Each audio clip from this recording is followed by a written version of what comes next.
Okay, so WMO put out a report just now in 2022, which is called United in Science 2022.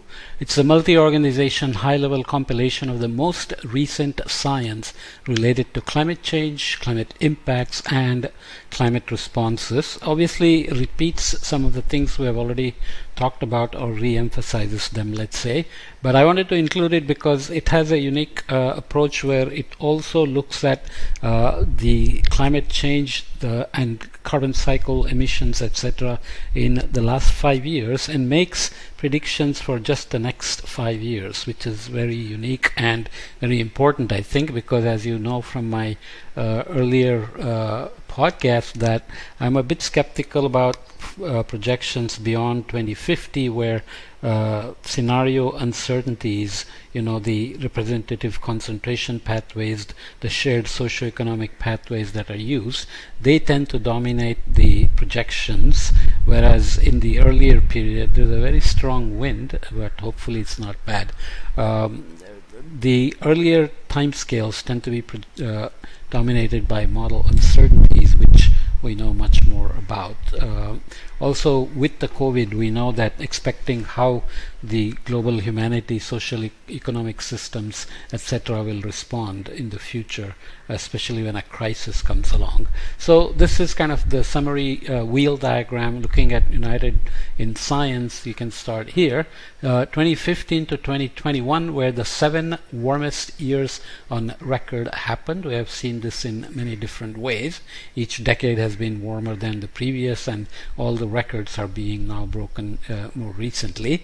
Atmospheric greenhouse gas concentrations continue to increase despite the 25 years of negotiations. This is bad news. Also raises a question about relying on technological promises to chart out future pathways. So we'll look at some details on this. Climate change made extreme heat and floods worse in 2022, but early warning systems can reduce risks. So Europe has been hammered.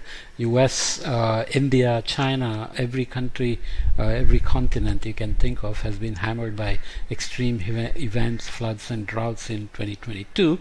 The Russian war on Ukraine has only amplified some of the weaknesses in the way we rely on energy. For example, Germany was always proud of getting a lot of its energy from renewables, but the Russian war has exposed its reliance on gas from Russia.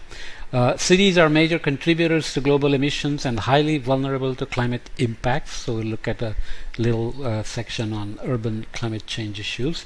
As global warming increases, tipping points in the climate system cannot be ruled out. This is a very humble and a cautious statement. Just the previous podcast, I looked at the tipping points paper from Science that just appeared this week in September 2022 as well, where the authors provide temperature thresholds for triggering tipping points and raise an alarm that 1.5 degrees C warming target may already trigger some tipping points. As I said in that podcast, I'm not sure of the value of adding such uncertain message to an already urgent message that's out there.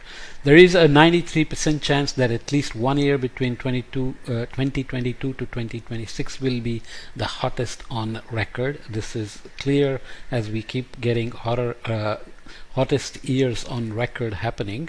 One has to watch out because sometimes there are surprises. So even though 2015 was the strongest El Nino of the 21st century, it didn't necessarily produce the warmest year on record. So there is always surprises on how the energy gets distributed in the system. The energy that is trapped by greenhouse gas increases. Strong wind, sorry. Ambition of new emissions reductions pledges need to be 7 times higher to meet the 1.5 degree C goal. So this is a better message than the tipping point message, basically because this emphasizes the need for urgent action on mitigation and adaptation without throwing more uncertainties into the mix. Finally, CO2 emissions in early 2022 were higher than pre-pandemic levels in early 2019. So we had a dip during the pandemic, and then we have zoomed right back to the previous levels and maybe even higher. Basically also because many of the economies that suffered during the COVID lockdowns provided stimulus funds to revive the economy, but those stimulus funds did not necessarily go into climate action, climate friendly expenditures, or just simply encouraged people to go out and spend more to jumpstart the economies and so on and so forth. Okay, so the key messages, just to start out: atmospheric greenhouse gas concentrations continue to rise, and fossil fuel emissions are now above pre-pandemic levels after a temporary drop due to lockdowns associated with the COVID-19 pandemic in 2020 and 2021. Recent years saw record high temperatures and ocean heat.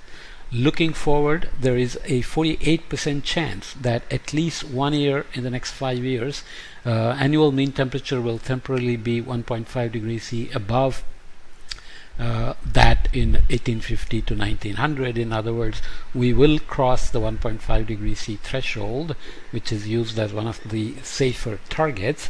And as I've said before, the question is, headlines will be blaring saying we crossed 1.5 and we may come back down, and nothing may happen in terms of tipping points or additional extremes and so on. So people are bound to wonder what this 1.5 degree C target actually means. So we have to be very careful about that. But you can see that the probability is 48%, so that's less than 50%. So it's a very cautious note as well. Mitigation pledges are insufficient to achieve the Paris Agreement. Enhanced action is needed to prevent the continued warming that's increasing the likelihood of irreversible changes in the climate system known as tipping points. Okay, so we discussed this in the previous podcast, and I won't say more about this, but enhanced action is needed to prevent the continued warming that is increasing the likelihood is a very cautious note on which to warn people. Billions of people around the world are exposed to climate change impacts. Cities responsible for up to 70% of the human-caused emissions, will face increasing socio-economic impacts, and the world's most vulnerable populations will suffer most, as seen in recent extreme weather events. So the climate justice, climate equity, loss and damage, for example, the massive flood in Pakistan, for example, let's say was made much worse by climate change, and the climate change is, let's say, mostly because of the emissions from the rich countries. Then are there ways to compensate Pakistan for getting hit with this big flood? So these are very challenging debates, and there are no agreements as such yet. Adaptation is crucial to lower the risk to climate impacts, obviously. This is the idea of managing the unavoidable and avoiding the unmanageable kind of philosophy. Early warning systems can save lives, reduce losses and damages, and contribute to disaster risk reduction and support climate change adaptation. So early warning systems as an effective tool for climate adaptation haven't gotten enough attention. There is a global project called the S2S prediction and application. S2S is sub-seasonal to seasonal time scale, so 1 to 3 days, 3 to 10 days, weeks 2 to 4, and out to a season to multiple seasons, like El Nino and monsoons, active and break periods, heat waves, floods, air quality issues, wildfires, etc., all being attempted to be predicted at a scale where decisions can be made, and these are managing the situation right now in terms of the climate impacts that are already here. I find this myself personally to be much more of a valuable effort than focusing on what will happen in 2100 based on all those scenarios which just add uncertainties to the projections. Okay, so I'll stop this podcast here, and then we'll come back and look at greenhouse gas concentrations. I'll have to split this into multiple podcasts because it's a rather long report with good messages, so I don't want to rush and dilute the message. So let's do it in pieces, but let's start with the ones we already discussed in terms of an overview of what the state of climate has been in the last few years, what COVID has done, and where we are in terms of greenhouse gas emissions gaps to the global warming targets, and urban issues and climate action and so on. Okay, let me leave this here.